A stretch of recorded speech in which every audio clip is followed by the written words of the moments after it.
Good afternoon, ladies and gentlemen. My name is Melanie Arnold, and I am 37 years old, and I was born with EB simplex. I grew up in a small Midwest town in the heart of Ohio. I am a mother of 2 children, a boy 8 and a little girl 3, who are EB-free. I'm a wife, an international businesswoman, and a teacher. Most people look at me and think I am fine and see nothing wrong with me, and that is simply not true. They say you don't really know someone until you have walked in their shoes, but honestly, I would not wish that pain on my worst enemy. I was born in 1980 when no one really knew anything about EB. Growing up wasn't easy and the pain was agonizing. The blisters and the wounds were all over my body. The worst was the dressing changes.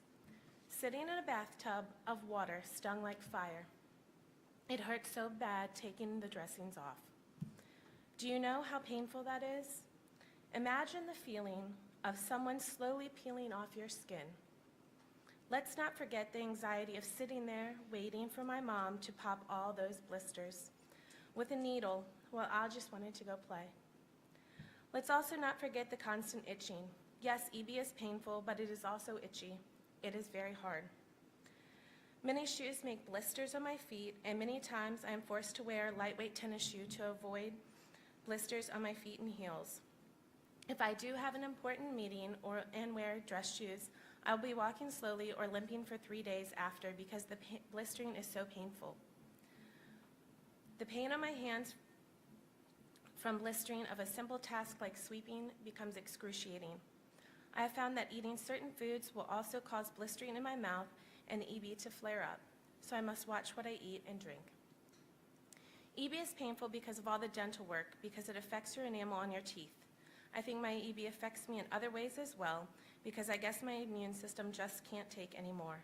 I've had bronchitis so many times I can't count, and pneumonia at least 7. I believe my immune system is so busy fighting the EB, it can't fight other infections. EB is more than just pain from open wounds. It is so much more. It is painful to wear clothing. The seams on some jeans cause huge blisters down my legs. The waistband on pants and undergarments cause blisters all the way around my waist or chest to the point I can't wear them the next day. At those times, I'm forced to take a sick day because I can't get dressed. It isn't easy to explain this to an employer, especially when you look fine. I have lost at least 2 or 3 jobs because of missing work caused by my EB. Employers just don't believe it is that bad, and they have never heard of EB. I have even had a boss make me show them my EB wounds, which was very embarrassing.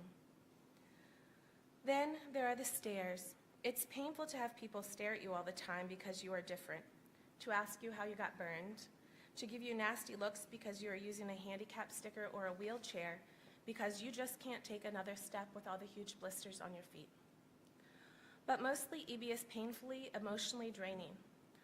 On myself personally, on my kids, on my family, especially on my mom. It causes me anxiety, loneliness, and probably makes me a little depressed. Do you know what it's like to be in college and have blisters so bad on your back that you must confide in a trusted person in your situation and ask them to help you pop the blisters? It's hard, it's embarrassing, and it takes an emotional toll. Growing up, I was the only person I knew with EB. I didn't meet another person with EB until I heard about Camp Horizon when I was 18, and I went as a counselor.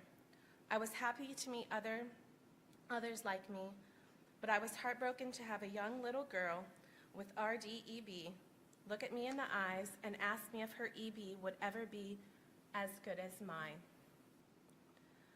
That little girl became one of my best friends. How I would love to be able to go to the doctor and not have to explain to them for the millionth time what EB is or why I can't have adhesives on my skin. I would love to not have to think about if the outfit I'm going to wear will cause blisters and pain later. I'd give anything to go on a field trip with my children and not have to worry if this will give me blisters. Wouldn't it be nice to be able to have a child like other people and not have your perfectly healthy child kept from you for 2 days because he might have EB?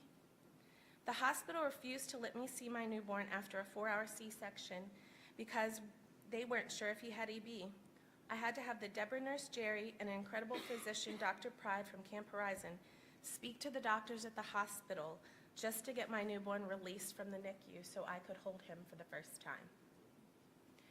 It would be nice if I didn't have to hide my EB all the time because I can't take another person asking me what that is. I would love to take my kids to Disney World without worrying if I can make it or if it will just cause too many blisters. My children suffer because mommy can't always do things with them and I can't always take them fun places. My husband suffers because he has to do things I can't, and EB is a financial burden to us. My parents and grandparents suffer because there wasn't any help or resources available back then. My mom had to have doctors tell her I wouldn't make it to live past 2, then it was 6, and at 15 they told us probably 30, but I am 37 today. Even though the symptoms have gotten milder over the years, EB continues to be a huge obstacle. It isn't as bad all the time. Of course, heat and friction as well as hormones make it worse. I try and avoid these things that cause blisters, but you can't always. Cleaning my house, pushing my children's stroller, playing with my kids on the playground, walking or running a lot, driving long distances, all cause blisters, but I have to do these things.